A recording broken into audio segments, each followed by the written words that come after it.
Good morning friends. आपको अक्सर एक वर्ड बहुत परेशान करता है, वो है अपेरेंटली। आप कंफ्यूज जाते हैं एक्चुअली इसका क्या मतलब होता है, इसको कैसे यूज करते हैं। कई स्टूडेंट्स मुझसे पूछे अपेरेंटली मतलब क्या होता है। मैंने सोचा चलो एक वीडियो बनाता हूँ जो अपेरेंटली के बारे में। तो आपको कुछ एग्जांपल सेंटेंसेस दूंगा, आप समझ जाएंगे मतलब। तो पहली मीनिंग अपेरेंटली के दो यूजेस होते हैं। पहला यूज होता है कि आपने कोई बात बता, आप अपेरेंटली बोलते हैं जब आप ये बताना चाहते हैं कि आपने ये सुना है, आपने ये पढ़ा है, लेकिन आप श्योर नहीं है कि ये सच है। आप अपने आप पर से ब्लेम हटाना चाहते हैं कि आप जो कह रहे हैं उसके लिए बाद में आपको पकड़ा ना जाए, तो आप अपेरेंटली बोलते हैं। अपेरेंटली मतलब आप जो कह रहे हैं आपने सुना है, पढ़ा है, लेकिन आप श्योर नहीं है कि 100% सच है। ठीक है, तो कुछ एग्जाम्पल सेंटेंसेस हैं, मैं आपको आपके सामने लेके आता हूँ स्क्रीन पे। तो apparently they have broken up। सुना है या सुनने में आ रहा है या पता चला है कि उन लोगों का ब्रेकअप हो गया है। apparently they have broken up। तो आप इस तरह से apparently को पहले यूज के लिए यूज कर सकते हैं इस तरह सेंटेंस में। apparently they have broken up मतलब आप नहीं कह रहे कि उन लोगों का टूटा है, ठीक है, रिश्ता टूट गया है, आप कह रहे हैं ऐसा सुनने में आया है कि उन लोगों का रिश्ता टूट गया है। apparently they have broken up। Okay. अच्छा, आप लोग बहुत अच्छे से जानते होंगे उस कहानी के बारे में जिसमें रणवीर कपूर और सलमान खान के बीच एक फाइट हो गई थी एक पार्टी में। बाद में आ, सुनने में आता है कि ऋषि कपूर साहब ने फोन किया था, लेट ऋषि कपूर साहब ने सलमान खान को फोन भी किया था और उनके पिताजी को कि अच्छा नहीं किया आपने, हमारे बेटे को पीटा है। ठीक है, तो ऐसे है। Apparently Ranbir Kapoor said something which made Salman angry and he punched Ranbir। Apparently Ranbir Kapoor said something. तो ऐसे ही कहानी जब आप सुना रहे होते हैं जिसके बारे में आप बोलना चाहते हैं, कैसे सुनने में आया कि रणबीर कपूर कुछ बोला जिससे सलमान खान बहुत गुस्सा हो गया और उसने उसको मार दिया एक घूसा। Apparently Ranbir Kapoor said something which made Salman angry and he punched her. तो आप अपेरेंटली वर्ड यूज करना पहले यूज के लिए जब आपको कोई बात ऐसी बोलनी हो जहां पर आप कहना चाह रहे हो कि आपने ये पढ़ा है, आपने सुना है, आप श्योर नहीं हो इसके बारे में।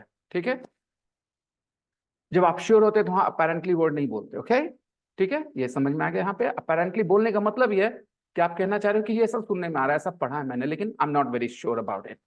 अपेरेंटली। दूसरा यूज अपेरेंटली का देखिए। ठीक है, जब कोई चीज सामने से दिख रही हो उस चीज के लिए अपेरेंटली बोलते हैं। ठीक है, मतलब वो अपीयर हो रहा है ऐसा तो अपेरेंटली बोलते हैं। जैसे एक एग्जांपल दीजिए, सिचुएशन सुनिए कि आप किसी, एक लड़की है जो किसी लड़के को डेट कर रही है, ठीक है, और एक दिन वो उसके साथ मॉल में रहती है, अचानक से उसके सामने ही दूसरी लड़की आकर के उस लड़के को हक करती है और इस तरह से बात करने लगती है जैसे या तो उसकी गर्लफ्रेंड हो या वाइफ हो। ठीक है, तो ये लड़की उसको कहती है, you told me you are single. तुमने मुझे कहा कि तुम सिंगल हो, you told me you are single, but apparently you are not. लेकिन साफ दिख रहा है कि तुम हो नहीं। यहां अपेरेंटली का मतलब होता है एविडेंटली, मतलब सामने से एविडेंस है कि ये बात ऐसी है। You told me you are single but apparently you are not. तुमने कहा कि तुम सिंगल हो लेकिन साफ दिख रहा है कि तुम नहीं हो। Apparently you are not. यहां सुनने में आ रहा है नहीं, यहां मतलब साफ दिख रहा है, you are not. You told me you are single but apparently you are not, मतलब दिख रहा है, मालूम हो रहा है, पता चल रहा है, यू आर नॉट। चलिए आगे देखते हैं। एक लड़का अपनी गर्लफ्रेंड से बोल रहा है, जब उसकी गर्लफ्रेंड उसको आके बोलती है कि हमारे पापा हमारी शादी तय कर दिए हैं और हम शादी कर रहे हैं उस लड़के से। तो ये क्या कहता है, I thought you would fight for our relationship. मुझे लगा था कि तुम लड़ोगी हमारे रिश्ते के लिए। I thought you would fight for our relationship. Fight मतलब फिजिकल फाइट यहाँ नहीं है, जाहिर सी बात स्टैंड लेना कि नहीं पापा, हम आप जिस लड़के से कह रहे थे शादी नहीं करेंगे। Right, I thought you would fight for our relationship but apparently I was wrong.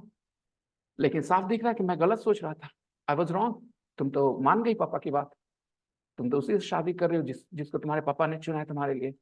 I thought you would fight for our relationship but apparently I was wrong.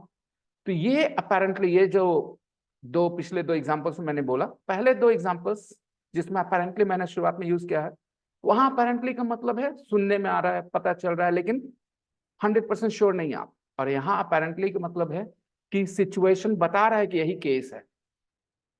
साफ दिख रहा है कि यही केस है, अपीयर हो रहा है कि यही केस है। I thought he would fight for our relationship, but apparently I was wrong.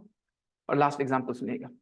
मान लो कि टीम में कुछ खबरें आ रही थी, उटपटांग कुछ चल रहा है, दो लोगों के बीच कुछ खटपट चल रहा है।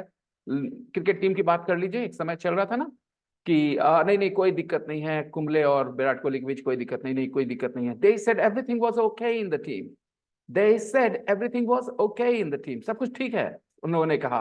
But apparently it's not true, लेकिन जाहिर सी बात है ये बात सच नहीं है। ठीक है, तो अपेरेंटली ये लास्ट तीन एग्जांपल्स में अपेरेंटली का मतलब होता है एविडेंटली, साफ दिख रहा है, एविडेंस है सामने, दिख रहा है, पता चल रहा है। तो ये है अपेरेंटली का दूसरा यूज।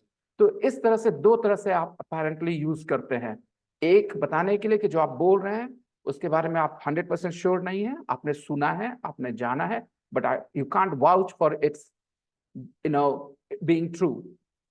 एंड दूसरा जो यूज है उसमें आप यूज कर अपेरेंटली को बताने के लिए कि साफ यही है केस, सामने से दिख रहा है कि यही मामला है, राइट। तो ये दो यूजेस हैं अपेरेंटली के, मेनली इसी तरह से यूज होता है। आप जब भी सेंटेंस देखना अपेरेंटली के, कोशिश करना समझने की, इस तरह से मेरे बताए हुए एग्जांपल्स को यूज करते हुए वहां पे।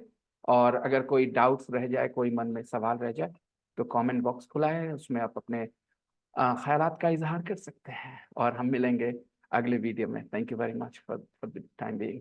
Bye bye.